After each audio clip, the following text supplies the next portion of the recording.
Saya kedatangan tamu istimewa, teman-teman yang bergerak di bidang permaduan. Nah, mau nggak disebut permaduan? Sebenarnya kan di ini untuk kita di perlebahan itu sih banyak mainnya. Gitu, banyak ya, mainnya. Ini keren ini, menarik ini. Jadi ada yang main memang berbisnis di madunya, ada yang memang berbisnis di bagian dan turunan madu, ada yang berbisnis dari koloninya, lebahnya itu tersendiri, ada juga berbisnis dari kotaknya, ada vegetasi. Jadi sebenarnya bisnisnya meluas ini di perlebahan ini, nggak cuma di madu aja. Saya kira. Assalamualaikum warahmatullahi wabarakatuh. Waalaikumsalam warahmatullahi wabarakatuh. Alhamdulillah, kesempatan kali ini saya kedatangan tamu istimewa, teman-teman yang bergerak di bidang permaduan. Nah, mau nggak disebut permaduan? Ini yang paling ditakutkan sama istri, ternyata ini jadi mainan teman-teman saya kali ini. Madu. Tapi madu trigona. Nah, apa dan bagaimana sebenarnya bisnis madu trigona? Saya katakan bisnis karena apa? Kalau kita sebut bisnis, ini akan menjadi sesuatu yang menarik. Nah, biasa orang yang sudah tertarik itu akan mau menggeluti dengan sepenuh hati, jatuh cinta. Nah, pada akhirnya nanti akan bisa menjadi pemberdayaan ekonomi yang sangat luar biasa. Ini jika dikelola dengan baik. Karena madu bukan hanya higienis dia di dalam botol ternyata. Jadi bagaimana mulai dari proses awal, bahkan pemeliharaan dari jenis bunga yang ada di situ, itu adalah kunci pemeliharaannya di sini. Kita kenalan, ini komunitasnya sudah terbentuk setahun yang lalu, Bang Lutan ya, dengan ketua Flora Lombok ya, kita sebut ya. Iya, Flora Lombok ada Bang Lutan di sini, kemudian ada Bang Anto, sebut Bang Anto aja ya, Bang Prianto, ada Bang Anto. Nah, ini orang-orang yang bergerak di bidang permaduan aja ya. Perlebahan lah. Iya, perlebahan. Ya, perlebahan khususnya adalah yang trigona. Nah, nanti ada sekian, saya tahu sekian jenis sebutannya. Jenis madu ini leceng dan segala macamnya ya. Nah, mungkin di pertama ini Bang Lutan, apa sebenarnya komunitas ini, dan mungkin cerita awal terbentuknya ini biasa kan dari hal yang bercerai-berai, kemudian ngopi bareng. Nah, biasanya sampai terbentuk itu gimana ceritanya nih, Pak Ketua?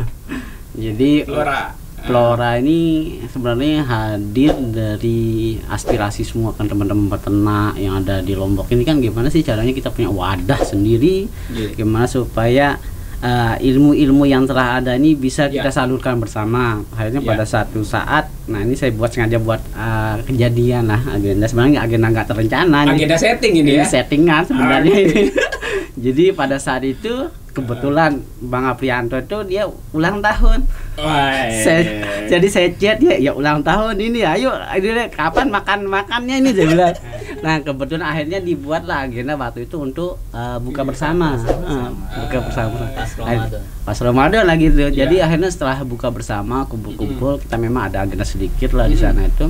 Jadi kita berencana tuh, gimana sih kalau kita kumpul satu Lombok ini kayaknya, soalnya masalahnya peternak yang di luar jangkauan kita ini minim ilmunya juga, pengalaman, informasi juga itu. Akhirnya ya itu dari rencana kita berdua ini, kita buat suatu pertemuan. Akhirnya kita sudah undang-undang dengan teman-temannya dari Lombok Utara juga, Bang Irfan, kemudian teman-teman lain juga kita undang. Akhirnya ketemu di Sangkareang. Taman Sangkareang tuh ngumpul jadi di sana. Hujan-hujan lagi, belum lagi pada saat musim Covid. Nah, terus akhirnya izin belum dikasih sama dari anunya kepolisian. Akhirnya bisik-bisikin, hekat aja sudah gitu. Akhirnya kumpul beneran karena memang ya kadarullahnya dikasih kesempatan kumpul di sana sambil ngopi. Akhirnya terbentuklah akhirnya yang pertama awalnya namanya Aspelo, Asosiasi Perlebahan Lombok. Tapi dengan sejalan waktu, akhirnya kita pingin punya ini wadah ini, kita harus punya legalitas hukum. Artinya pemerintah itu harus kita punya pengakuan. Rumahnya harus berizin. Benar. Jadi akhirnya kita buat itu.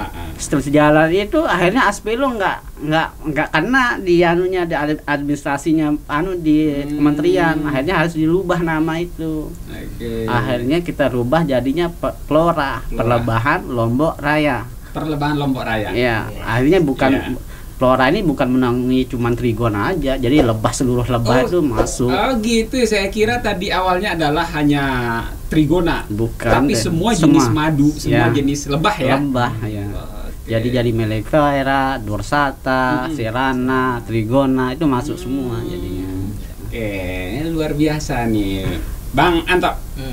Ini ternyata beliau ini dari Guntur Macan ini. Ini dari rumahnya. Dari rumahnya lebah. Dia. Gimana ceritanya geliat madu atau geliat bisnis teman-teman yang ada di sana? Apakah ada yang betul-betul murni, artinya kegiatan mencari madu ini yang bukan budidaya? Baik, kalau di Guntur Macan ya khususnya di sana memang sebelumnya itu hanya beberapa yang tahu tentang Trigona ini, dan yang banyak yang diketahui itu tentang Lani kalau bahasa Lomboknya. Kemudian kita tahunya sekarang ini ya Dorsata, nama kerennya gitu ya. Sebelumnya itu kita tahunya madu madu hutan saja, sama madu penjirohan kalau bahasa sekarang itu Cerana. Kalau madu Trigona ini masih sangat awam sekali masyarakat di sana. Ketika ada di pintu, ada di perumahan warga itu dirasa sangat mengganggu. Iya, biasanya kan kita usir, kita usir, dibakar kadang itu karena takut akan mengganggu, masuk ke telinga, menyerang anak-anak. Itu yang terjadi. Sehingga setahu saya waktu itu hanya 2 orang yang saya tahu waktu itu menggeluti gitu. Dan kemudian berlanjut 3, 4 sampai akhirnya saya sendiri di desa itu kan waktu itu sebagai ketua pos penyuluhan desa, melihat potensi yang ada, alam yang banyak, potensi untuk menghasilkan madu. Ini kayaknya perlu kita adakan pelatihan agar peternak yang lokal di sana itu mengerti tentang apa yang mereka kerjakan. Akhirnya alhamdulillah waktu itu kita dapat support dari desa untuk mengadakan pelatihan. Datanglah teman-teman untuk melakukan pelatihan di situ, sampai membentuk sebuah kelompok. Memang ada di situ kelompok-kelompok yang kita dari 2018 pasnya itu melakukan kegiatan terorganisir. Ini belum kita ketemu dengan teman-teman ini. Belum nih, masih sektoral nih, masih belum ada kita kenal yang namanya, apalagi Pak Lutan Almanar ya. Ini belum tahu kita. Kita masih tahu hanya sekitaran kita saja. Ya alhamdulillah, ya media sosial juga kan ada di sana.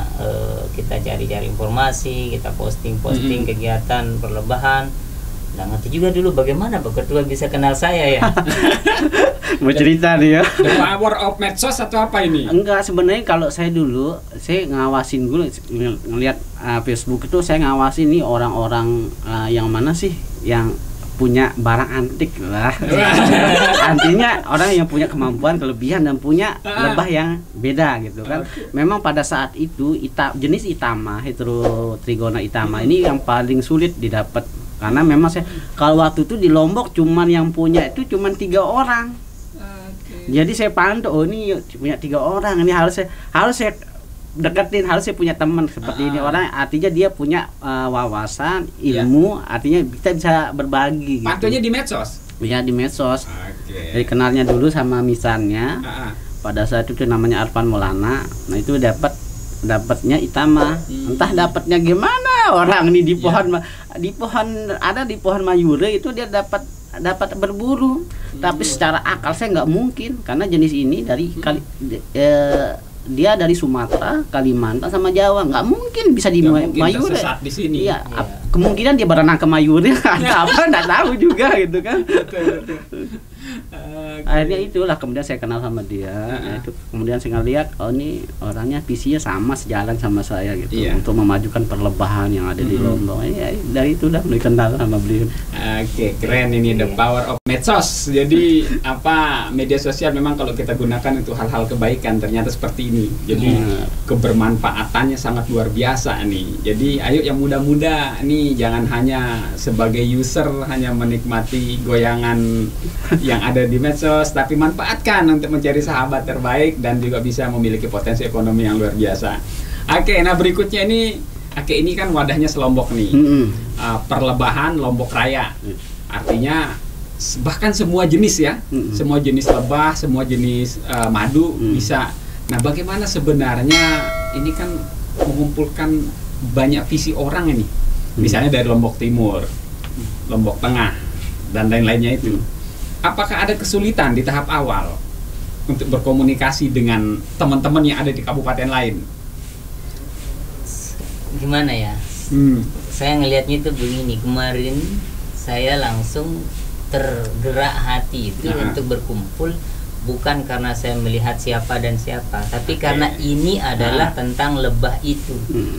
Kok ternyata tidak sengaja rasa ini harus mau ikut berkumpul karena ada undangan itu gitu. Karena kita memang ini juga hal yang perlu kita angkat, potensi yang ada, potensi yang ada ini perlu kita angkat, dan ingin juga ini bersilaturahim dengan teman-teman Selombok ini.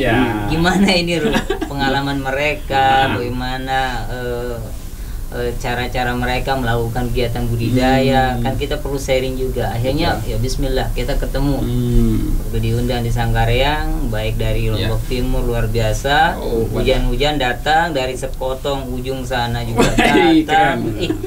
Senang sekali saya rasanya bisa berkumpul di situ, dan situ mulai dirancang. Dan memang tidak mudah ketika kita melakukan penyamaan persepsi bagaimana ini kelompok ini akan kita buat, komunitas ini akan kita buat, bahkan penamaan flora pun kita lama sekali itu. Butuh cari mimpi dulu nih. Wangsitnya itu sampai berapa list nama ya itu, banyak gitu, sampai akhirnya inilah yang pas, dan ternyata enak juga disebut sekarang. Saya pun ketika tahu di media sosialnya Bang Taulin ini, flora, kok kayaknya cepat akrab gitu. Jadi udah eye catching lah. Jadi cepat akrab itu penyebut. Ketika kita sebut sebuah nama, kita langsung ingat gitu. Jadi itu keren itu. Jadi ini flora. Siapa yang kemudian Bang Irfan kayaknya? Bang Irfan ya, Bang Irfan dari KLU. Ini penamaan dari dia juga. Sebenarnya kalau di penamaan ini sama RAB-nya ya ADART-nya itu 1 bulan lebih digodok itu. Wih, tiap malam sampai ada yang keok sama pulsa juga. Tapi alhamdulillah dah, dengan ikhtiar kita, kebersamaan, kemudian visi kita untuk memajukan perlebahan lomba itu ya tercapai juga, alhamdulillah gitu. Mantap. Ini jadi ada hal yang menarik. Nanti sebelum kita masuk ke sebenarnya bagaimana NTB ini dikenal dengan madu yang luar biasa. Ini kan sebuah potensi ekonomi pariwisata menurut saya. Jadi, dan satu lagi sebenarnya itu menjadi ekonomi digital. Ketika misalnya saya lihat satu anggotanya di Lombok Timur, Sambelia, ya, Panji. Madu hutan Sambelia, Panji ya. Itu ya, saya satu grup juga di YouTuber Lombok Timur.